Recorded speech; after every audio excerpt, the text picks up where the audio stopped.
Greetings, everyone. Welcome to Extra Hours, part of the Office Hours Global network. That's where you can go to officehours.global and you'll find out what we're doing. We're talking about a bunch of geeks from all over the world talking about media production and that sort of thing.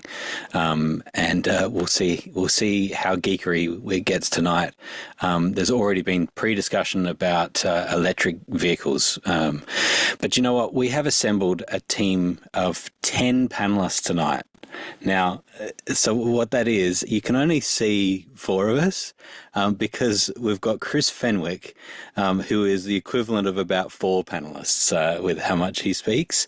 And I think Jason's probably a good three. I'm at least three, me, myself, and I. There you go. And Courtney's probably a good two. And so I think we've got a good panel of 10 people tonight. So that is our panel. I think we've got Hollywood, California represented here with Courtney. We've got Albuquerque, New Mexico with Jason. And we've got near enough Emeryville. Yeah. Pixar.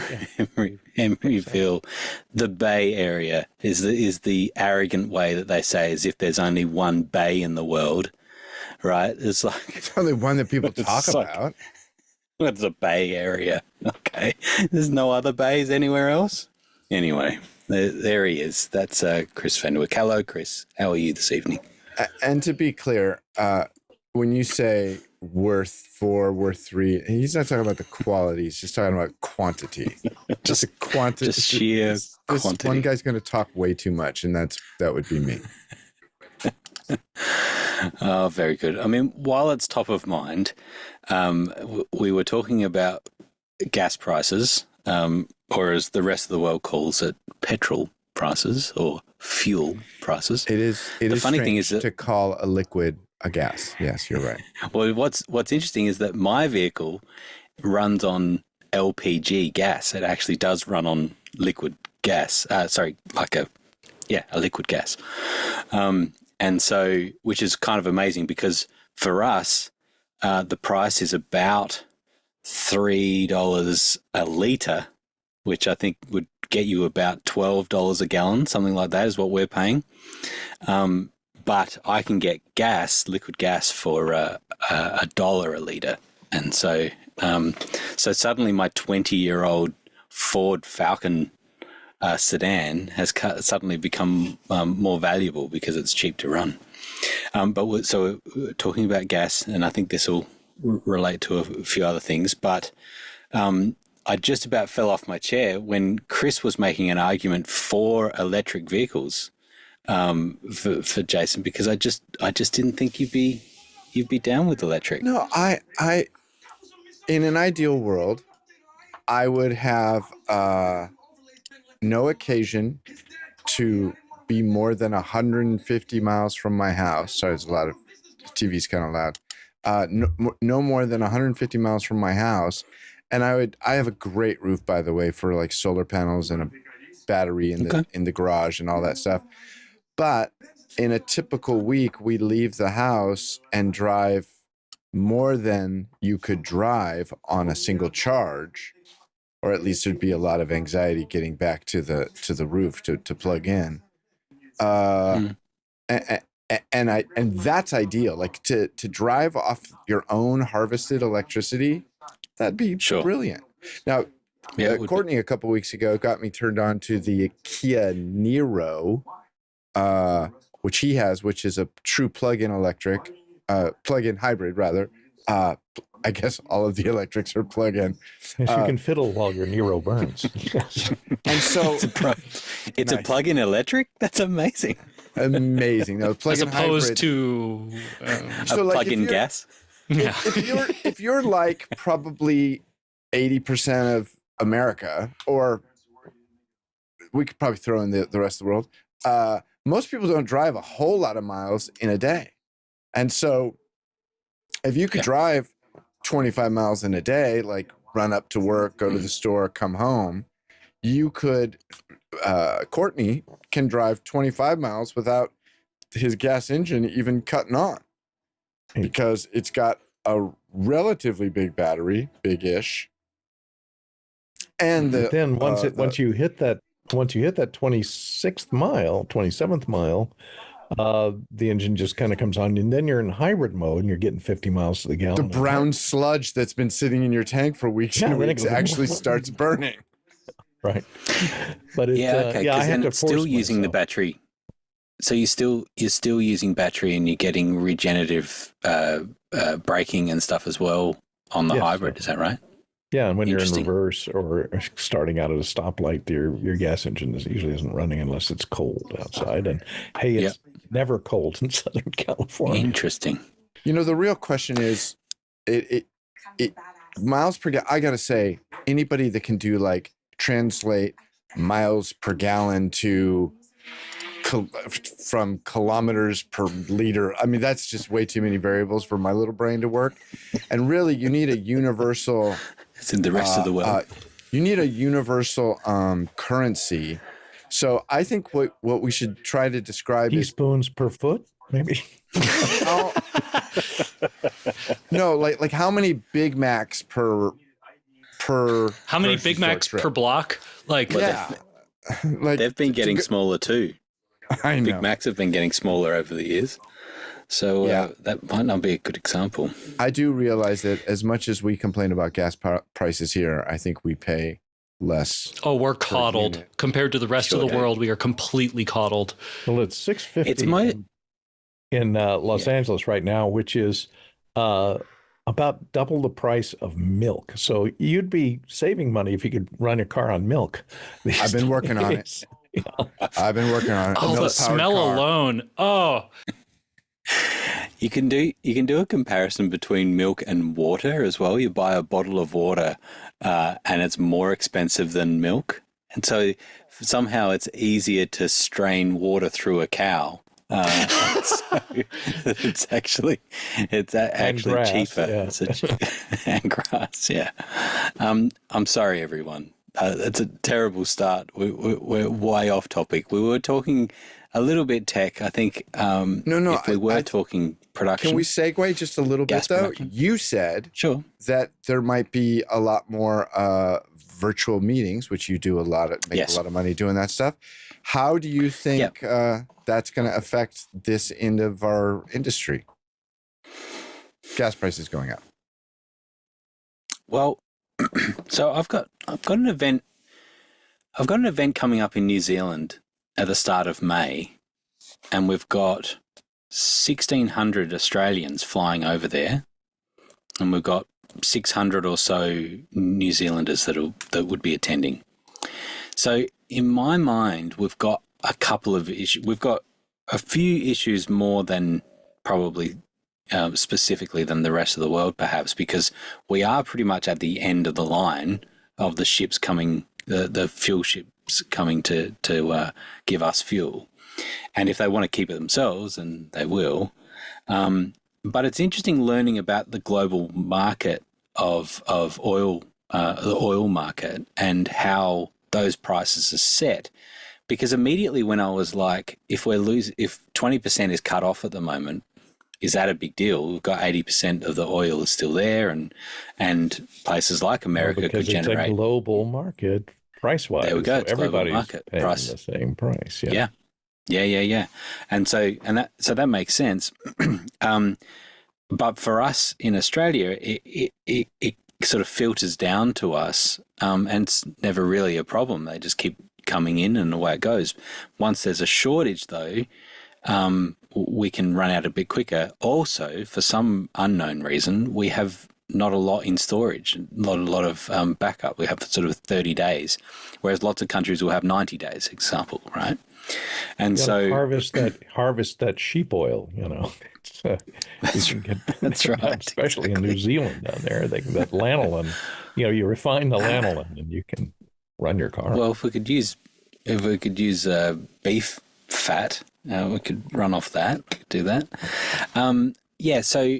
So that has an impact, right? So there's the actual shortage, the physical shortage of fuel is a problem. The price of fuel is a problem. And then I think there's also the optics of what it's like if there's a sense of fuel shortages. Then it wise, or is it ethical to be flying a whole bunch of people around using a bunch of avgas if it's arguably not critical or necessary? Chris? And not to mention, I just noticed for the first time about a year ago, I was when my grandkids still lived in Colorado, my wife was flying back to see the grandkids, and I noticed as I was booking the ticket for her that even Southwest Air, which is kind of, the bargain basement, or it used to be in the States, airline, they were publishing the carbon footprint of that particular ticket. And so that's a thing. Do they do that in Australia?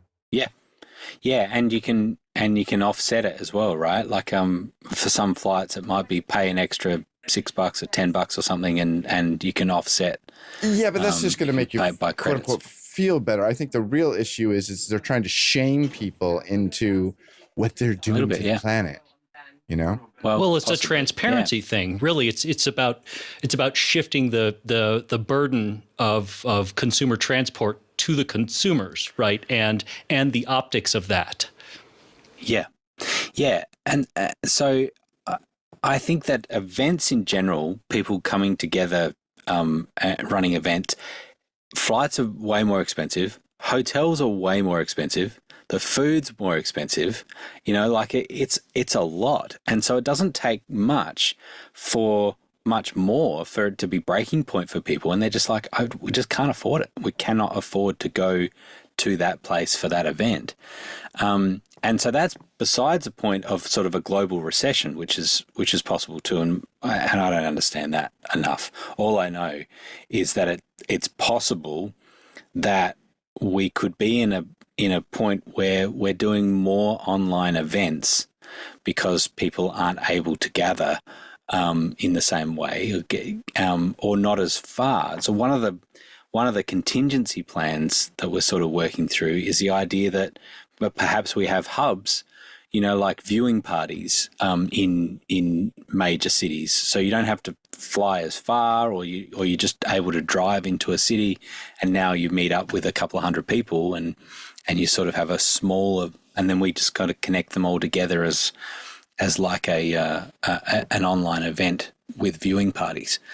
There's the possibility of that too. So, but I do think I was saying to someone this morning that I feel like I'm being potentially a little bit pessimistic about what could happen. But I think actually a better way I realized is I think I'm just trying to be proactive. Like I want to not be reactive to where it's like suddenly all the planes are cancelled, all the flights are cancelled, and we're forced to do something different days out because people can't get there.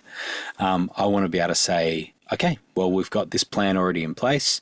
We can't get on site, or we can get on site and we'll run it from there, or whatever the situation is. But for an event that wasn't going to be live streamed, I mean, I'm pretty much I'm planning to set up live streaming in every room because I think we may well need it. Yeah, I think one of the things. Excuse me, Courtney. I think one of the things that as people start thinking about how they're going to do this again, and this is all things repeat itself. For 6 years ago. This is the lesson you want to explain to people. You can have a physical event which is sporty and exciting and got big screens and everything. You can have your digital first event which can be sporty and exciting and floats, or you can have your hybrid event, and that's just kind of a turd. So you might you're more. I'll gladly send you these images if they're of any use to you. I did say that it's like an amphibious vehicle, but I think as I was talking it through with a group of people today, there is something to be said for setting the expectation for an online audience, because for some of these events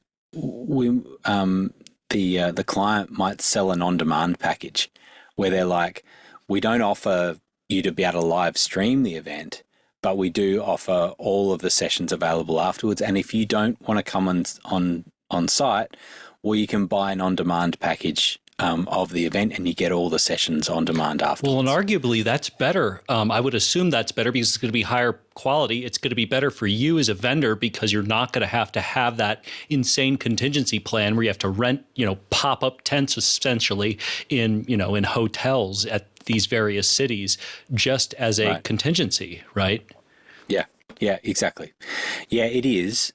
But then you can say that some people are like, well, I'd love to ask some questions. I'd love to ask questions of the people. Now, I would say, well, then let's do an online panel discussion post like in a month's time and get everyone back together, people that were in person, people that were on demand who have watched all the sessions now. And now that or make it the last event of the day. That's the other way to do it. Yeah, that's right. And they joined that. But Courtney, what was your question?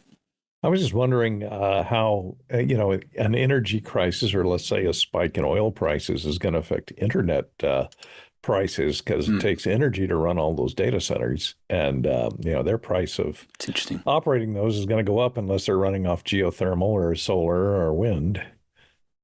So it may have an effect eventually on your hybrid prices as well.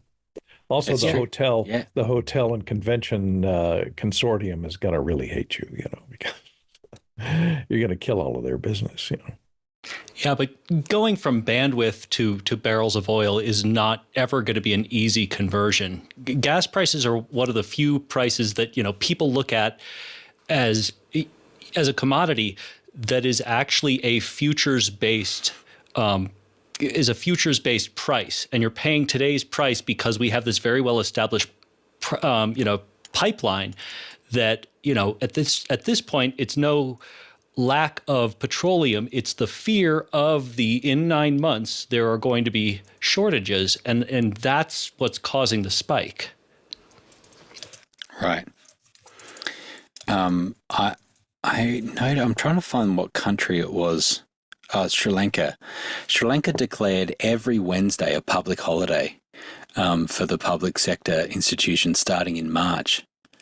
Decision was aimed at conserving fuel for government employees and potential shortages.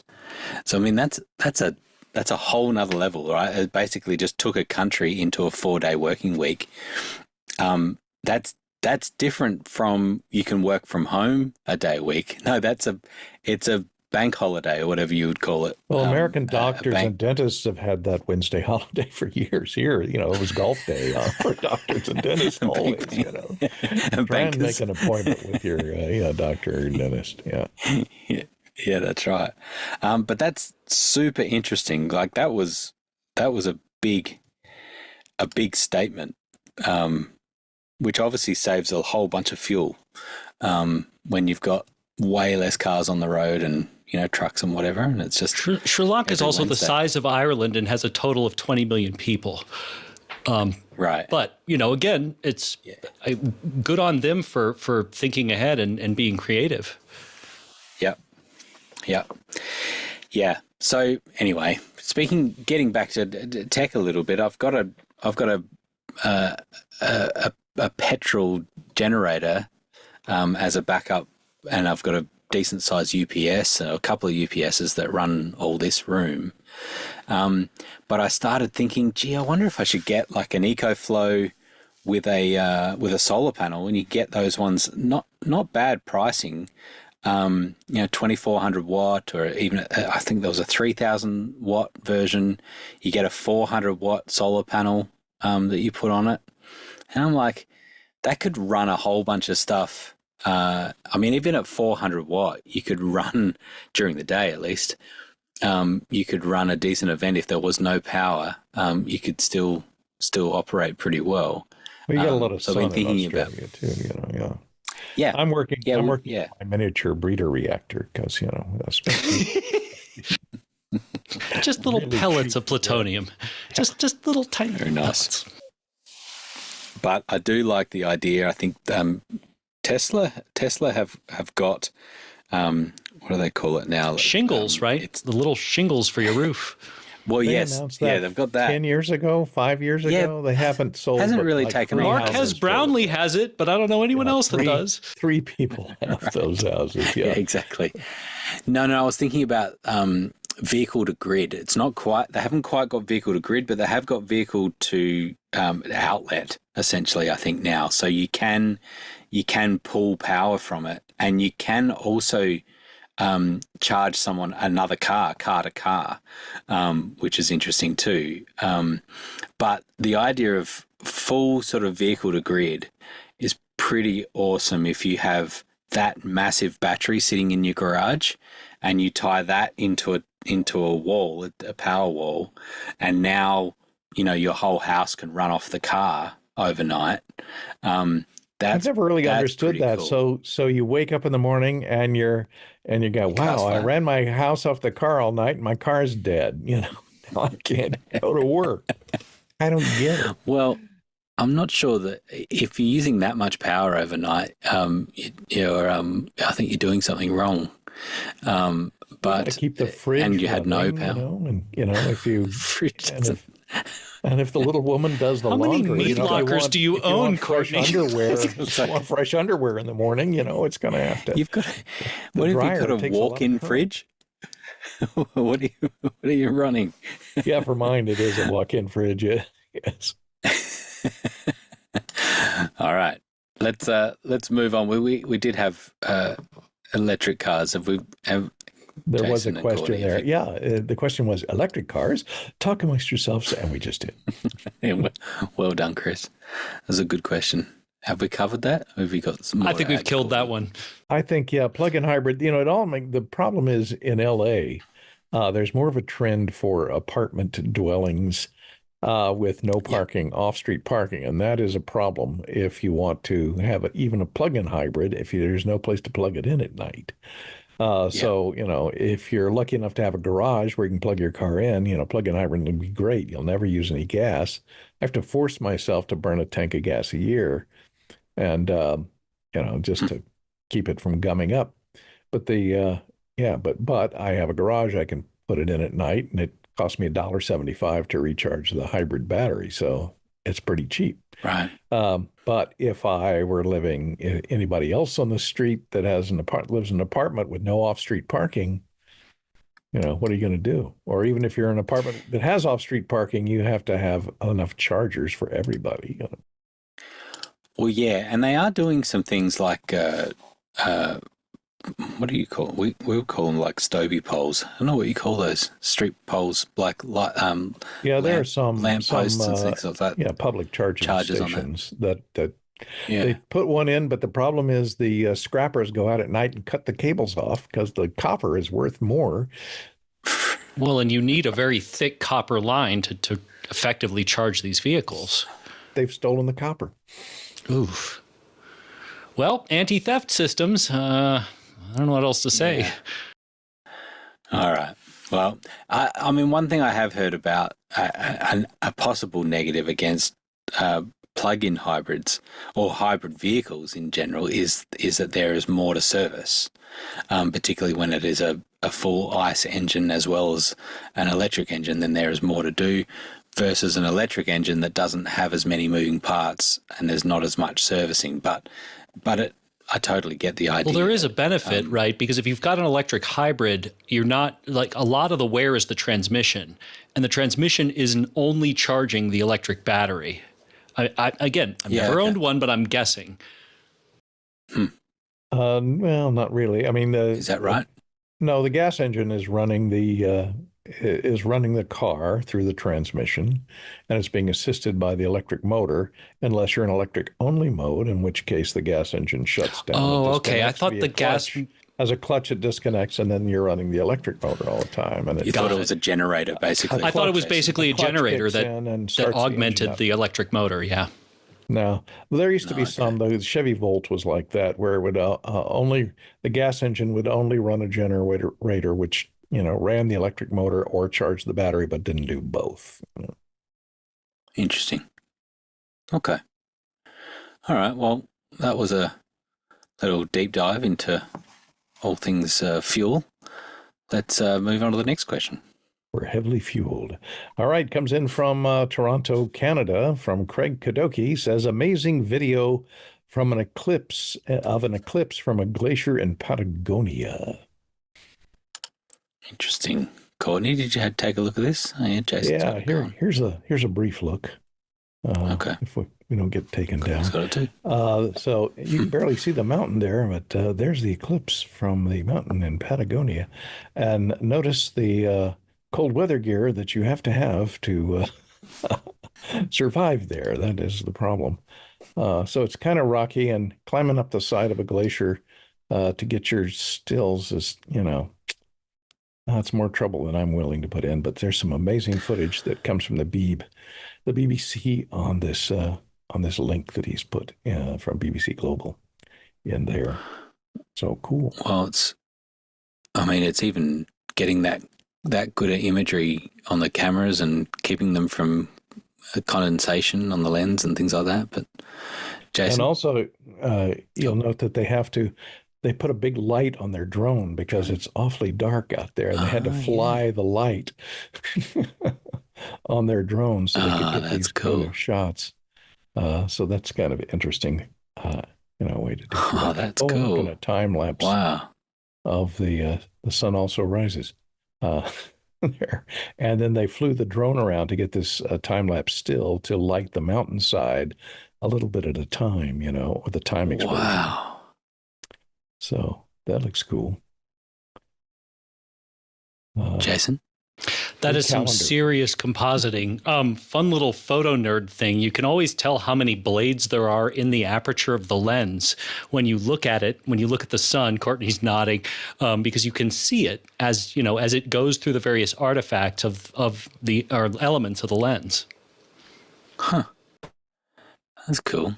And the other weird thing during an eclipse is that if you have leafy trees and bushes outside, you see little half moons as the eclipse is starting. All the shadows take in these strange sickle shapes in them as it filters through the foliage.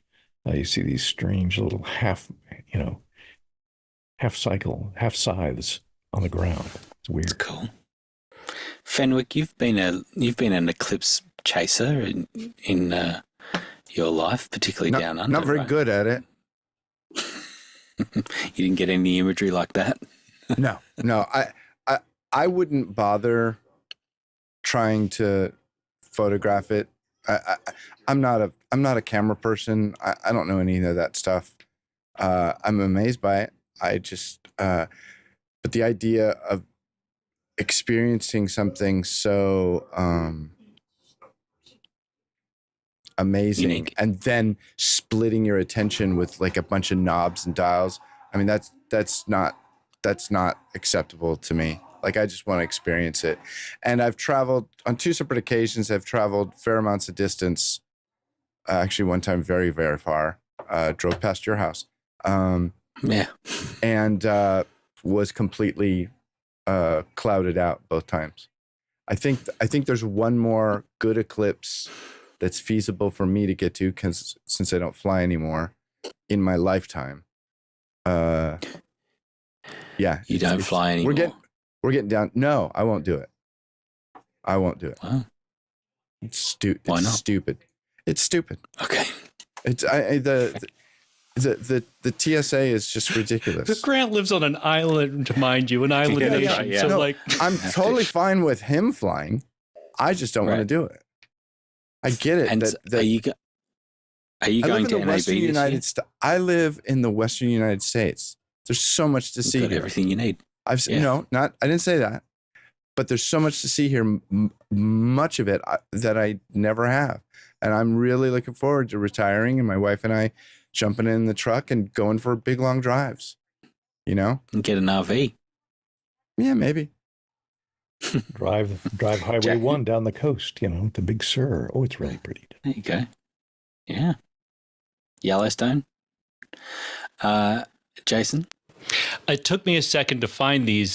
This was the annular eclipse from 2023 that I did with NASA space flights, because Albuquerque was nearly in totality. This is taking a telescope and then using a Blackmagic camera because, as part of the live stream, there's an SDI rig going in. And these are the little things you were talking about, little cichlids, right? That just kind of happen all over and on the ground. It's against a garage. But yeah. That's cool. Yeah. This news to you, Grant. Have you never seen these? I didn't know that I have. It's basically the same concept as a like a hole camera. You take a piece of paper, punch a hole in it, and you could see the eclipse. Well, if you're standing underneath the tree, there's a bunch of little naturally occurring little holes that, goes nuts. Well, it's more like when the light source changes shape. We're just not used to seeing the shape, being a little cichlid instead of being a giant orb. That's why it changes. Nice. So when it's an orb, they all blend together into when it's I learned something on Extra Hours. Finally. I've been waiting. Very good. Next question. Next question comes in from Tulum, California. Chuck Hodges says, anyone else sign up for free Recap AI Captioning App made by the people who make Teleprompter Pro? How well do you think it will work? Teleprompter Pro has been great, but there is no AI needed for that. You need real intelligence to read a teleprompter, not artificial intelligence. Jason? This is one of these funny little kind of adjacent markets where you can understand how captioning and teleprompters are kind of somewhat correlated, but it seems like a strange jump from one to the other to try to create product diversification, unless, of course, you're using the real-time captioning to pace the teleprompter. I don't know. Teleprompter Pro is a great app, but no, I have not tried this adjacent outlay of theirs. Yeah, it sounds like it's mostly about captions, right? Like transcribing, what you've said and then make captions out of it. Captions do seem to be really big on not particularly all the portrait, video shorts and TikToks and things like that. There's lots of captioning, but different styles and stuff. Yeah. I haven't played with it, Chuck, but I haven't had a need for it. Some of that stuff makes me get motion sickness from all the captions popping and things. But Courtney? Yeah, I hate captions. Well, YouTube Live, or if you're doing a live stream on YouTube, they do now offer English only, automatic live captioning. I'm not sure how far behind it is because, if you're sending a live stream, you're always 30 seconds behind on YouTube live streams anyway. So I'm wondering if the captions are pretty much, because as you watch live captioning, it always, starts out and it goes a little bit wrong, and then it says, oh, that's what you mean, and then it rewrites the caption, and so you see the captioning morphing and changing as you go, as it gets the other words around it and figures out what you really meant and changes the captioning to that. And I'm wondering if that will all take place if you're streaming live to YouTube, since there's a 30-second delay for the ingest and rebroadcast, if that time of that 30 seconds will be taken up by that second guessing of the captioning, and so that the captions will be solid and in sync by the time the video makes its way back out over YouTube Live. Curious. And it is free on YouTube, so they're going to be competing against that if they're offering that as a sailed product, product for sale. Yeah, there's an event that I live stream each year that needs to have captioning, and it strikes me all the time that I have to get humans to do it still, because the risk of it getting wrong. And that's funny because it's getting better and better all the time. The voice to text, automated systems, but it's just when it gets it wrong, and then it's a big corporation or whatever, that then people screenshot a caption that is really wrong, and suddenly that's a big PR nightmare. And so it's better to be slower and correct But I do wonder what the middle ground is, like almost like approving it, having a human that's sort of, moderating it, making sure it is correct, reading it through and allowing it to go and then stopping it if it's, or changing a word if it's incorrect. But it's one of those things that. Well, typical live captioning, which is done by a stenographer. Stenographer, right? Yeah, a stenographer does it with a stenographer's keyboard, is frequently wrong because they don't ever go back and fix anything. No, that's right. Yeah. So it goes out wrong all the time. So I've watched a lot of live caption newscasts, and things like that. They get it really wrong. Interview shows on news programs, where the captions are really wrong. Yeah, I do often, with the people that we use, they like to do a bunch of research first. And so they know certain products or names of people or, things like that they can enter into the system a bit, and so that they get all those right. And I think that is important. Particularly you get a product wrong, or some sort of policy or something that they've got that they get it very wrong. That's not ideal. So they're pre-macroed in, right? If it's it's electron with a K or something like that, they're ready for it. That's right. It's that type of stuff. Yeah. Cool. All right. Next question. Next one comes in from Brisbane, Australia, down there in Grant's territory. Gil Carter wants to know, hey, it's almost NAB week. What will Blackmagic announce this year? Have you gone over and tapped on Grant's door over there? That's right, yeah. Grant? Yeah, we're hanging out before. You can tell us a few things. Jason, what do you reckon? Oh, Gil, I've got 3 syllables for you. 2110. Like straight away, this is just, they're going to keep doubling down on 2110. It's going to be all about their cloud infrastructure. They have ever so slightly raised their cloud prices because, of course, super fast storage is extremely expensive right now. And it's, I'm not sure exactly how closely it will resemble the actual 2110 SMPTE standard, but it will be Grant's 2110. It will be a BMD 2110 because every product that they've done basically since last NAB has all been in service of Ethernet as infrastructure. Yeah, I think there'll be a bunch there. I do think, if we had Carl on the panel, I think he'd be talking all about more of that, like ATEM in the cloud type stuff, because they sort of have that the beta version of that sort of switching in the cloud idea, and so I would think that will jump to a new level. With all of their different devices being able to send SRT and push into the cloud and being able to then mix that.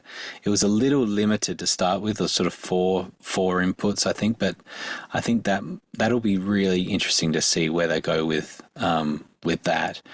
That we've talked about, like the ATEM, we talked about it on a previous episode, the ATEM Extreme, the G2, just kind of has not necessarily fallen flat, but just that it's the YouTube's not full of reviews or people raving about it or anything. There's a handful of reviews around, but it seems like the price point was a little bit wrong. Well, it's a strange halfway in between point, right? It's got all these capabilities, but again, it's all about in service of.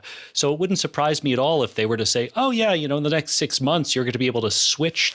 You're going to be able to switch a whole bunch of things live in Blackmagic Cloud with this device. Or Grant could also just be like, never mind, you got to get the G3 and don't worry, it'll be out in 3 months.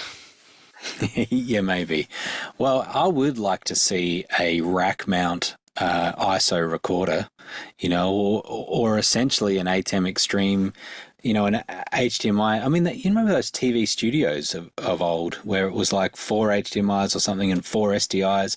That was great. Those were great. Have that type of device again, with scalers on every input, and then have ISO recording on that too, and streaming and whatever, and put it in a rack. And it give me one RU that gives me 12 feeds, right? 8 inputs, all 4 DVEs, and my output. Yeah, and a bunch of HDMI on it, and some SDI, and away you go. That'd be great. Courtney? Well, then, unfortunately, the roads, I just noticed the prices on the Rode. I looked the other day, the Rodecaster, which is a competitor for the ATEMs, and I think they're feeling the heat. They raised the price on the Rode Video S to $799, but I looked at B&H, and the regular Rode Video, the bigger one, the bigger brother, which has one more HDMI input and one more USB input and one more USB output, and 2 more macro buttons and switcher buttons. So you can do a more video playback and video and presets and things like that. It's $810. It's $10 more expensive to get the bigger one over the Video S. And I went, what's going on here? Yeah. They raised the price of the Video S from $499 to $799, and they lowered the price of their video from $12.99 to $810. Wow. What kind of math are they using down there in Australia? Yeah, and maybe they're trying to clear them out. It could be they're going to come out with another a larger video. Maybe they're going to come out with a version that has SDI on it. But the nice thing about the Rhodes is it handles NDI, where the ATEMs don't. Yep. So you have built-in network operability, and the remote, the software that's used to run it actually gives you a video screen. So you can run it with video and with multi-view from a distant computer, where you can't really do that with the ATEM. So, yeah, I think that Rode has advanced much quicker than Blackmagic have in recent days, and are a real competitor in that kind of ATEM kind of space. So it'll be super interesting to see what Rode comes out with for NAB as well. So, Fenwick, are you going to go to NAB? No. No plans? Nah. I'm going to watch Guy's coverage. Guy's going to be live streaming from the floor here on After Hours. So we're going to take a look and see what he comes up with. And we can direct. Yeah, we need to make sure that's recorded. Yeah, it's got to be recorded this time. It's even if it's just raw and unlisted or something, but we need to be able to get access to that. Cool. Next question. This one comes in from Douglas Carmichael. Does 2110 require a specific Ethernet switch that supports it? Jason? No, but it does require IEEE 1588, which is PTP support, multicast management, which is IGMP/PIM, and then it truly needs every single allowable port. So in the same way that Dante can be run on any switch, but the switch actually has to be a real switch. The real question is the switch that you have a real switch, or one that's been dumbed down to meet with market expectations? If it is, then it's not going to work. Oh, and the last part, for larger installations, it needs to be in a spine leaf architecture, which is not typically the way that you would see a normal network stack. Interesting. So the short answer is you just buy the Blackmagic switches, right? That's exactly what Grant wants you. Boy, it's almost as if he just sent you a little telegram. Yeah, exactly. You just buy Blackmagic switches and then it'll work, apparently. I don't know. I'm not super excited about 2110, but I get it. I think because you have enough infrastructure, okay. You're all in on other ways to do it. Of course, that's one of the reasons. Yeah. If I were to be building a studio today, I'd be over the moon about it. And at the same time, it is still not quite the same latency. It is still a little bit difficult to perfectly synchronize and then keep a sync that is staying synced for days, right? Fenwick. Chris? There's two schools of thought to anything like this. And I like to always take some of these questions and sort of go up to the 30,000 foot view. If you're equipped like Grant, if you're working like Grant, if you're busy like Grant, and you have a system that's working, you might want to just leave it alone. Now, if you need to think forward or you're starting fresh, it's really like I used to always tell people, when you buy an audio mixer, figure out how many inputs you need, add 50% to that, and that's what you should buy. You don't buy an 8 input switcher if you have 7 cameras, because you're going to need more. You're going to need more. And so 2110 is that next future thing. If you're starting fresh and you have the budget, you may want to think about it. Definitely don't, just run down to Best Buy and buy a router, because that's probably not going to be enough for you. There's definitely a learning curve, but if you're trying to future-proof, that might be a good way to go. The other real difference is that 2110's economies of scales don't kick in at 4, right? It really kicks in when you start seeing, I need a video router, which, again, very few people need a video router right out the gate. There are cases, but really that's where 2110 begins to shine, because then your 18-port switch is an 18-port router, and that really saves money. Yeah. I'm in an interesting spot as we talk about the events that could potentially, if we're doing more virtual events and that sort of thing, then what infrastructure would I lean on? And I am in this world of I could do a bunch of ATEM based stuff here in a studio here, or do I do some, especially with Cloudflex now, with Tucker and Jonas and, their system to be able to spin up instances and run vMix in the cloud and, kind of do it, particularly if all of the content is remote, essentially, then having it run in the cloud makes sense to me. If your contribution is remote and then your distribution is you're sending it out back, to a live stream or something, then I kind of lean that way. And so then I just need a bunch of computers and lots of screens, to be able to monitor everything. But it does mean that a team can then be remote as well. And I kind of like that advantage. So I don't know. I'd be leaning towards it. But of course, if you then had a studio and you had a panel discussion, you had all these cameras in a studio, there'd be no sense trying to mix that in the cloud. You would mix it closest to the point and you would have all those cameras plugged into a hardware switcher and away you'd go. So I think because I'm thinking about remote events, everyone's remote, I think cloud might make sense for me now. So I don't know. We'll see where that goes in the next little while. Very good. Well, look at this. With all 10 panelists that we've got tonight, we've actually had less questions and Fenwick hasn't spoken anywhere near as much. I've been barely one person. I've been trying to behave. You can contain yourself.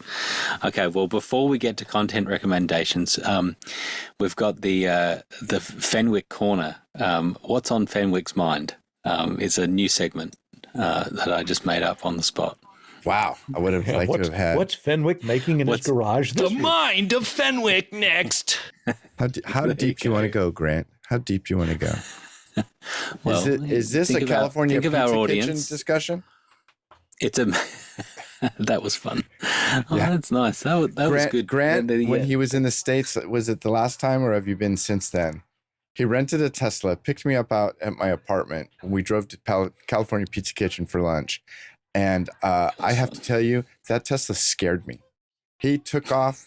He took off down the road. I was frightened. Maybe not for my life, but certainly for something.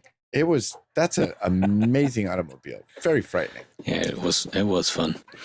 The club, what is that? The club pizza with the club sandwich. I don't know what that is. It's got lettuce and everything on the top of the pizza. That was nice. Are you talking about details of the menu? Trust me, they're no longer a restaurant, so don't worry about it.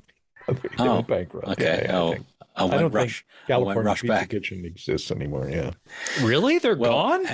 Well, they all the ones around me have gone.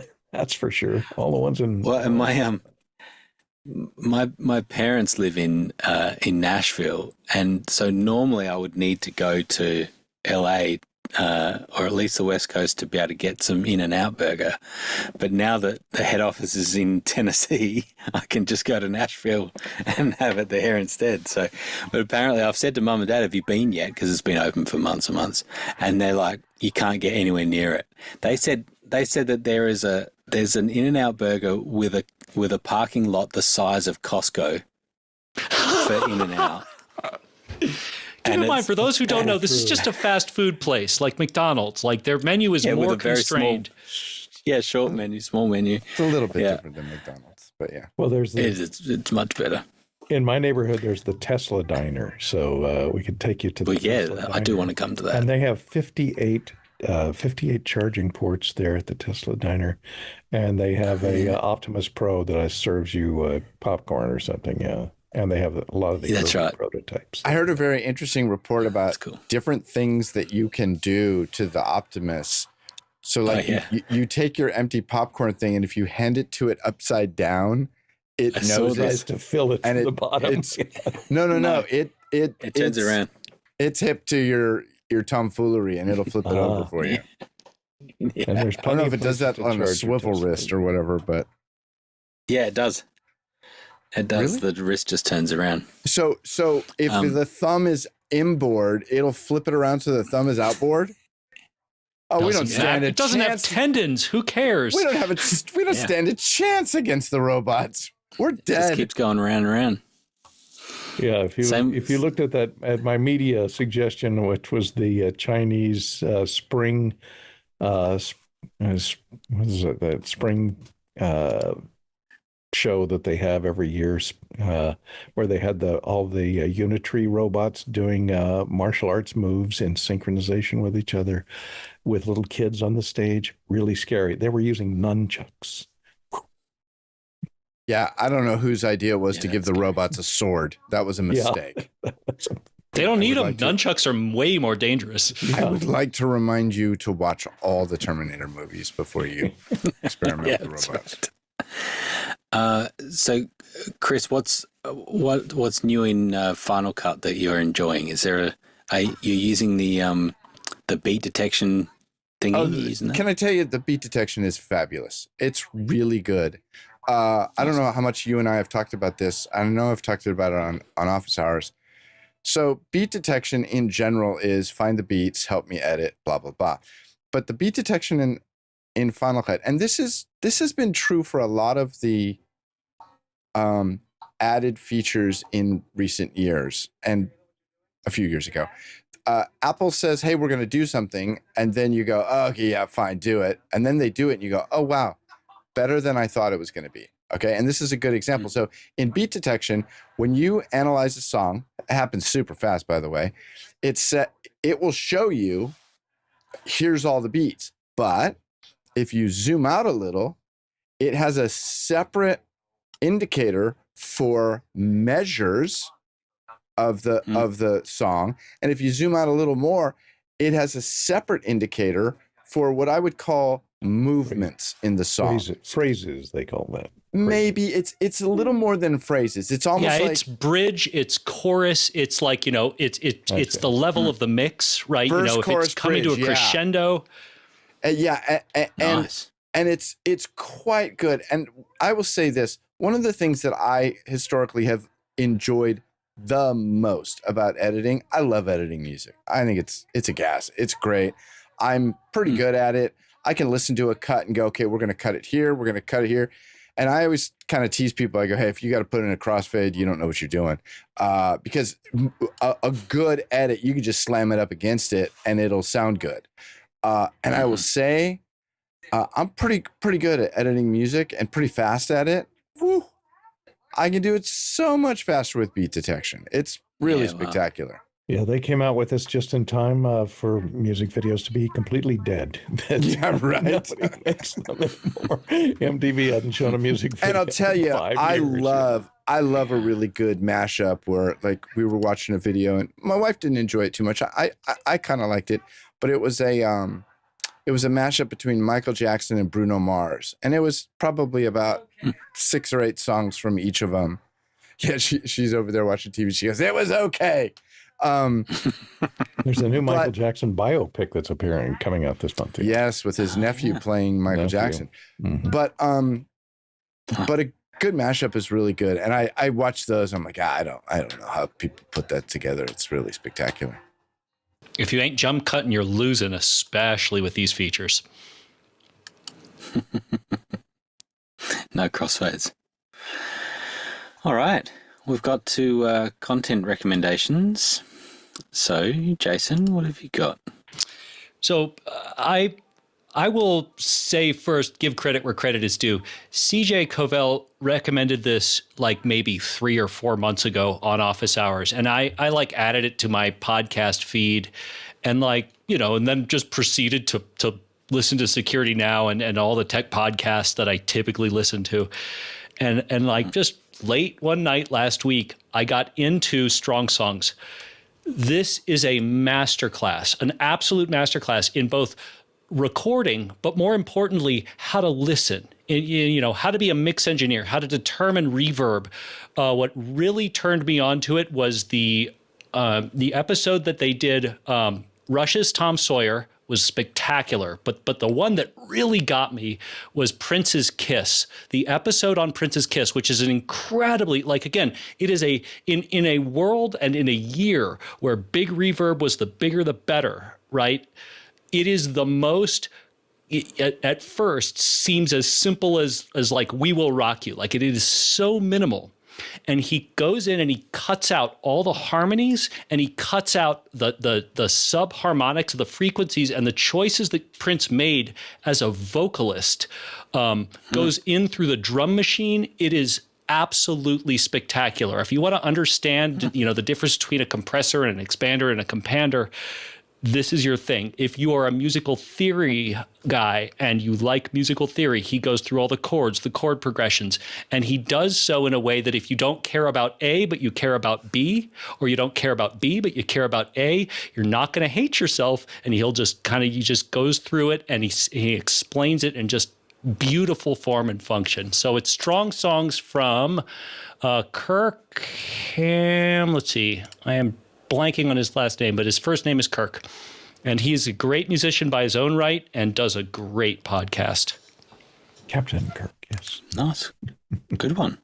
Captain Kirk, yeah. Courtney, what have you got? The musical scale formerly known as diatonic. My recommendation is a little bit of film history. Now, it's an older documentary. It is and it's going away. So you got to jump on this one before it goes away. It's on HBO Max. And it's the Méliès Mystère. It's about Georges Méliès and his brother Gustave. And the great films that they made in France, silent films, at the dawn of cinema. So it's very interesting on the two brothers and how they fought with each other and how they restored a lot of these films that they thought were lost. And then they finally found them in a garage somewhere in L.A. So it's kind of interesting. The Méliès Mystery. It's about an hour and a half long documentary from 2021, and it is available on HBO Max if you have that till at least the end of this month, I think, the 30th. Good one. Nice. Fenwick, what have you got that you can recommend? Well, I tell you, in the last several months, I have become an absolute ridiculous Formula One fan.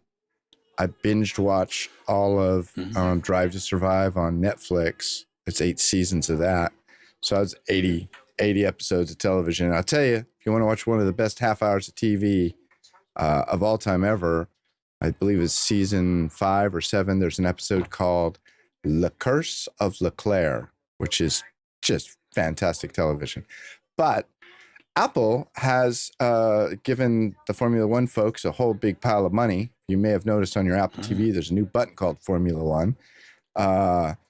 They are currently in a hiatus because of the war in the Middle East. So there's a couple of races that they suspended, but they'll be back for I believe it's Miami in what is this, April, May, so like first weekend in May.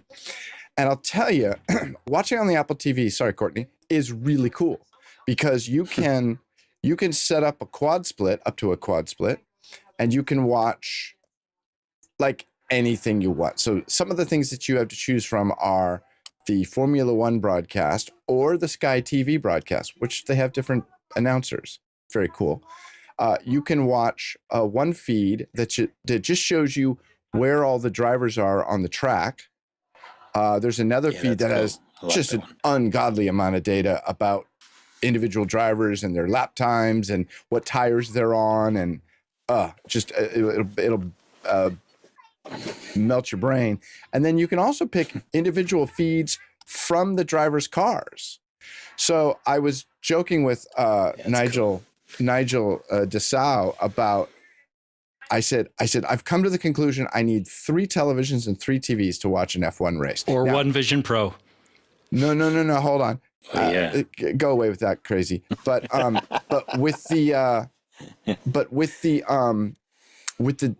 so the way you do it is you put on the main TV, you have a 2-up of F1 and Sky. Now you can toggle back and forth so you can listen to the 2 announcers, or you can click on it and make it go full screen and then squeeze it back. Boom, boom. On the other screen, to the left, you'd have the track position and driver data. Okay.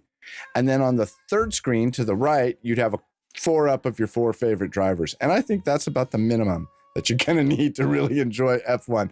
That's not true. You can really enjoy it. It is a fascinating race. Sport. It's just unbelievable. And I'll tell you, Netflix did an amazing thing with Drive to Survive, and even the people deep in the F1 community, they all talk about the Netflix factor, the Netflix effect, and how Netflix has just catapulted the recognition of Formula One around the world. When Apple did the F1 movie with the Brad Pitt, they had a red carpet event, a premiere, whatever, in Times Square. And they were saying that it used to be that, maybe Lewis Hamilton would get noticed in New York, but probably could walk around New York no problem. And now you have, and the comment they made is, I believe his name is Nicky Sanudo, or I can't remember his name.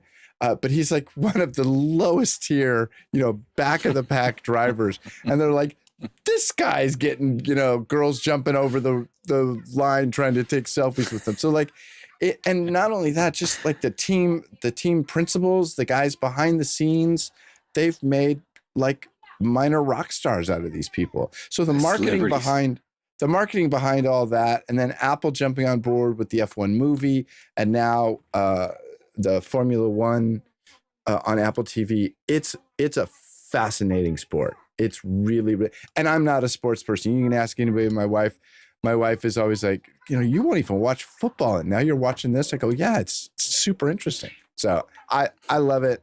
I can't recommend it highly enough. But I will say, Drive to Survive will teach you everything you need to know about Formula One. It's a great show. Wow, what a wrap. Jason, have you, I haven't tried the Vision Pro with it yet. Have you done that? I have. It is exceedingly cool. Now, keep in mind, I never bought, didn't do the in-app purchase prior to Apple's coverage of it, but they're clearly getting their money's worth out of it. Yeah, it even squirts exhaust into your eyeballs. Yeah, that's right. It makes your eyes bleed, with that exhaust feeling. Yes.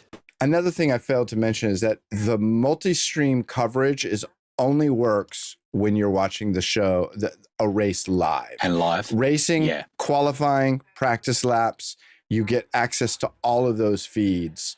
And so that's like 3 days of crazy in your in your man cave with all these monitors. And also I will say this, although it's not enough to make me want to buy a Apple glasses, is they do a thing where you can put the track position feed like on your coffee table.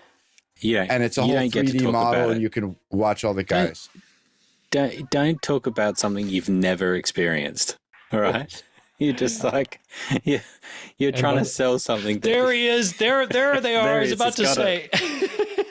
Oh, that's the special batteryless one. Yeah, that's the batteryless. That's the next generation prototype that Fenwick has had before any of us. And you don't have to have those Apple products to look at the 4-up. YouTube TV does it on my big screen here every day. Quad. You can watch 4 different football games at the same time. Yeah. Courtney, don't jump on this bandwagon. You get to watch 4 different games. I get like 20 different views of one race. Oh, it's pretty cool. It's really cool. Well, maybe when there's qualifying on or something, Chris, you could just go to an Apple store and say, I don't want to do the normal demo. Just bring up F1. Let me have a little play. Oh, he should just walk in with his Apple card, be like, hi, I'm Chris Fenwick again. I'd like to buy an Apple Vision Pro for 3 hours. The other thing that's interesting about Formula One, because they race all over the world, like every race, it's like, good grief, what time do I have to be up? Like I was staying up till 2 o'clock in the morning watching these live races.